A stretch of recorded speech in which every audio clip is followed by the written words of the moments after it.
Today we look into the bizarre role of executioners in human history. Although we have discussed crime and punishment before, we have not examined the individuals responsible for inflicting pain and death upon the victims. Executioners, throughout much of recorded history, have occupied a special status in societies. They were often given special privileges by heads of state, while being simultaneously feared and reviled by the general population. These dealers of death demonstrate the power of the ruling class over the very lives of citizens, while serving as a warning to deter unsanctioned behavior. The process of execution, particularly in medieval Europe, also included religious rituals. Details from ancient sources are very sparse, but we do know that Rome had a public executioner known as Carnifex. This person could not put Roman citizens to death, but existed primarily to perform the task for slaves and foreigners. He would also be responsible for administering torture if the sentence required it. The job was considered very disgraceful, and those performing it were not allowed to live within the city. Perhaps uniquely among human societies, the Romans sometimes assigned the job of executioner to animals. In 167 BC, Aemilius Paulus used elephants to kill non-Roman soldiers who had decided to desert during the campaign against Perseus. The elephants trampled the soldiers to death, which was intended to discourage other soldiers from fleeing. In 146 BC, Scipio Africanus Minor also used elephants to crush foreign deserters. This punishment was rare, however, and was not the standard procedure for handling executions in Rome. In the Ottoman Empire, executioners were also restricted to a specific social class. Only Romani could occupy this position within the empire. They were seen as a cursed people, and even their graveyards were separate from others used by the public. Their tombstones were usually not allowed to have any markings, nor could they be polished. The Romani are often known as gypsies today. The most detailed records concerning executioners and their way of life comes from Europe. Britain, France, and Germany in particular kept track of important details concerning executions and those who performed them. In some cases, executioners themselves wrote books on the subject. Executioners in Europe were often well educated. They had to know the laws of the government under which they served, and they had to know the necessary rituals and their roles within them. Unsurprisingly, it was important for the executioner to understand human anatomy.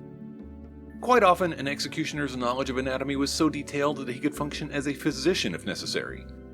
A 1908 entry in the British Medical Journal stated, "On July 24, 1579, a license was issued by Frederick II to Anders Frimont, executioner of Copenhagen, granting him the right to set bones and treat old wounds, though he was expressly forbidden to meddle with recent wounds. In 1695, Andreas Liebknecht, the Copenhagen executioner, was in such repute for his treatment of the venereal disease that he wrote a book on the subject." Prior to the execution, the master of deadly arts was typically provided with a warrant. This warrant usually specified the sentence and also protected the executioner from any murder charges for carrying out his duties. Sometimes the warrant specified the method of execution, while in other cases the executioner chose. Returning viewers will not be surprised that torture commonly preceded death. In Germany, being an executioner was not without risks. As Joel F. Harrington notes in his book, The Faithful Executioner, "An executioner was permitted 3 strikes before being grabbed by the crowd and forced to die in place of the poor sinner. What a shame." One well-known executioner from Germany in the 16th century, Franz Schmidt, sought to avoid this fate by making execution more efficient. He replaced the typical punishment for women guilty of killing their babies from drowning to beheading, as decapitation was less likely to fail. Like others in this craft of mortality, Schmidt often experimented to find more efficient ways to deliver death on demand. In addition to dispensing death, executioners filled other roles which made them unpopular with the average citizen. For example, they were often responsible for the maintenance of latrines and cesspools, also for stray dogs and discarded carcasses, which were often skinned for profit. They could enforce livestock regulations, require payment from prostitutes and lepers, and could either run gambling operations or profit from shutting them down. The perception of the executioner being a societal outcast began to change after 1791 in France.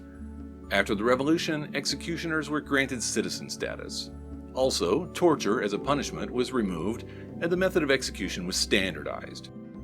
This change in attitude eventually spread to most of Europe. However, life for an executioner is often quite isolated even in modern times. Franz Schmidt kept journals with details of his executions. They provide the best resource for understanding the process used to dispatch criminals in the 16th century. One documented case was that of Hans Vogel. Schmidt wrote in 1577 that Vogel burned to death an enemy in a stable and was my first execution with the sword in Nuremberg. Vogel, like most prisoners, was almost certainly allowed to receive visitors while awaiting execution. If he was literate, he would have been allowed to read as well as write farewell letters. However these last hours were spent, the executioner and his assistants were expected to calm the condemned and smooth the process. Vogel would have been allowed a last meal as well.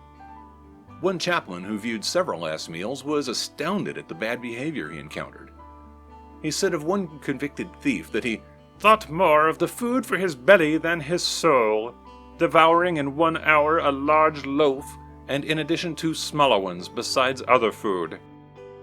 In the end, consuming so much that his body allegedly burst asunder in the middle as it swung from the gallows. As part of his last meal, Vogel was also allowed to have copious amounts of wine. Apparently, inebriated victims were preferred to frightened sober ones. Once the assistants were satisfied that the ritual could proceed, they would have Vogel change into a white linen execution gown. Then Schmidt would be summoned to oversee the remainder of the process. After asking the prisoner for forgiveness, Schmidt would then sip the traditional St. John's drink of peace with Vogel and engage in a brief conversation to determine whether he was ready to proceed to his execution. In some cases, at this point in the process, the condemned would be happy and excited about their impending doom. It's not clear whether it was due to religious beliefs, intoxication, or frustration. If Schmidt thought it was necessary, he would ask his assistant to administer more alcohol with the addition of a sedative. Schmidt did not like doing this unless necessary because it could sometimes make men more aggressive. In one case, a woman vomited and lost consciousness on her way to the gallows. Poor thing. Thus, using drugs was often a last resort. Once the prisoner was under control and relatively calm, the assistants would tie the prisoner's hands with rope. Then the victim either walked to the gallows or rode in a cart. Execution happened shortly thereafter unless torture was required prior to death. Even a skilled executioner was not always able to kill the victim without incident. Schmidt did record the execution of one woman that did not go very well. Elizabeth Michelin, on the day of her execution, seemed to be accepting of her fate. She was constantly crying and finally informed Magister Hagendorn that she was glad to leave this vile and wicked world and would go to her death not otherwise than as to a dance, but the nearer she approached to death, the more sorrowful and faint-hearted she became. By the time of her execution procession, she was screaming and yelling uncontrollably all the way to the gallows. She kept flailing while in the judgment chair, which disturbed a, by then very experienced, Franz Schmidt. Because she would not stop moving in an effort to escape her fate, it took Schmidt 3 strokes to kill the condemned. Vogel's execution was uneventful as far as we know. Good for him. Given how unpleasant the job of executioner was, it's not difficult to understand why the position was hereditary in many societies. Very few people would ever volunteer for the position, as it resulted in being removed from normal society. Anyone who wasn't dedicated to the craft would not be able to execute criminals competently. Perhaps surprisingly, it was usually in the interest of both rulers and citizens to ensure well-trained executioners were available. Some executioners throughout history have certainly had very prolific careers. Let us examine 3 individuals with the highest recorded number of victims. Charles-Henri Cesson was the royal executioner of France during the reign of Louis XVI and was also High Executioner of the First French Republic.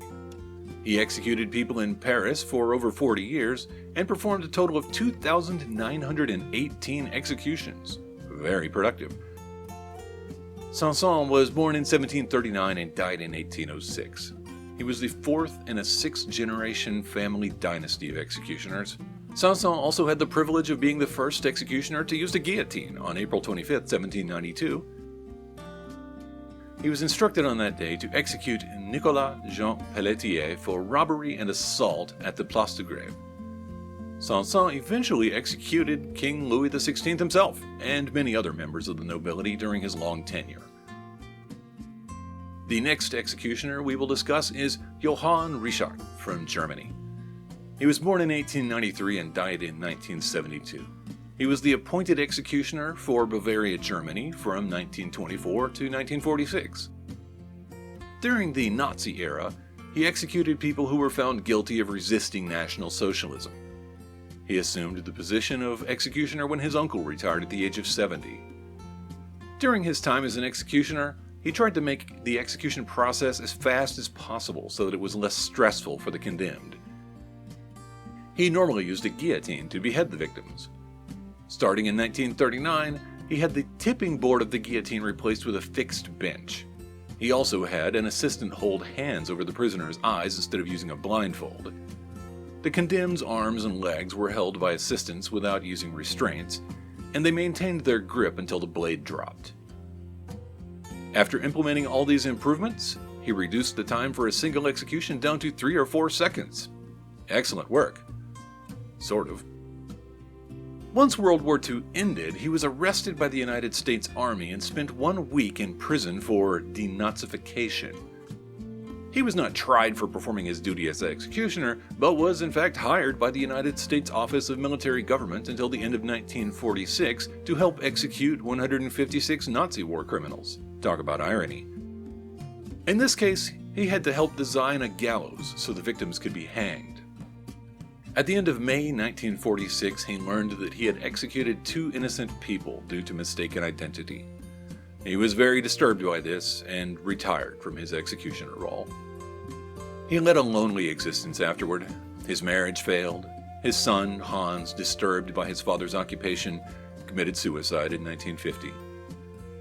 He died in a hospital in 1972, having been credited with performing more than 3,000 executions. Vasily Blokhin was a Soviet major general who served as chief executioner. He was born in 1895 and died in 1955.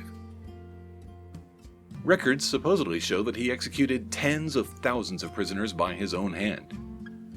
This included killing 7,000 Polish prisoners of war during the Cotton Massacre in spring of 1940. This act alone ensures that he holds the title of most prolific official executioner. Unfortunately, it also means he holds a title for the worst mass murderer in recorded human history.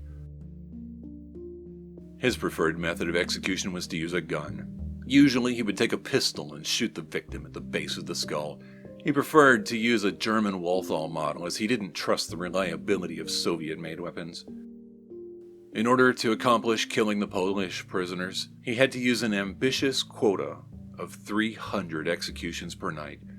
This was accomplished with an efficient system he designed in which each prisoner would be taken individually to a small room that was painted red and was known as the linenist room, where an attempt was made to positively identify the condemned, after which he or she was led to the execution room next door. The execution room had padded walls for soundproofing. The floor was sloped with drains and had hoses as well. The prisoners were stood against a log wall. Blokhin was waiting in the room dressed in a leather butcher's apron, a leather hat, and shoulder-length leather gloves. Without any formalities, Blokhin would approach each prisoner, place a pistol beside the base of the skull, and administer a fatal shot. He and his team would work 10 hours per night. They averaged an execution every 3 minutes. Blokhin died in 1955, reportedly from suicide. Do you think he used a pistol? Executioners in ancient and medieval societies seem to have served a necessary role. In many cases, the application of torture or death was part of a religious or social ritual. It functioned as a final performance for the condemned in which the citizens participated as an audience. A swift and efficient death fulfilled the executioner's role and also served to demonstrate the power of the state. For societies that did not have a dedicated police force or modern prisoners, the executioner may have been a necessary component to maintain order. When considering the most prolific executioners from the 20th century, there seemed to be little integration with society where the process was concerned. Executions were usually performed behind closed doors and often without knowledge of the public. Death could also be implemented on an industrial scale, when competent executioners were motivated to innovate. The role of executioner still exists today, although it is much less prevalent than it used to be. In many Western countries that still issue death penalties, there's usually no single professional dedicated to the practice. Prison employees may be used instead to complete the death sentence. Some Middle Eastern and African countries, by contrast, often still have dedicated executioners. They do not commonly apply death penalties for incredibly large numbers of people as far as we know. There's no clear answer concerning the true nature of executioners in human societies. One question that may be asked is whether the role of executioner was required for ancient and medieval societies to function. From a more critical perspective, one might ask if executioners were really nothing more than legally sanctioned mass murderers. Please let us know what you think in the comments. Thank you for watching Bad Things in History.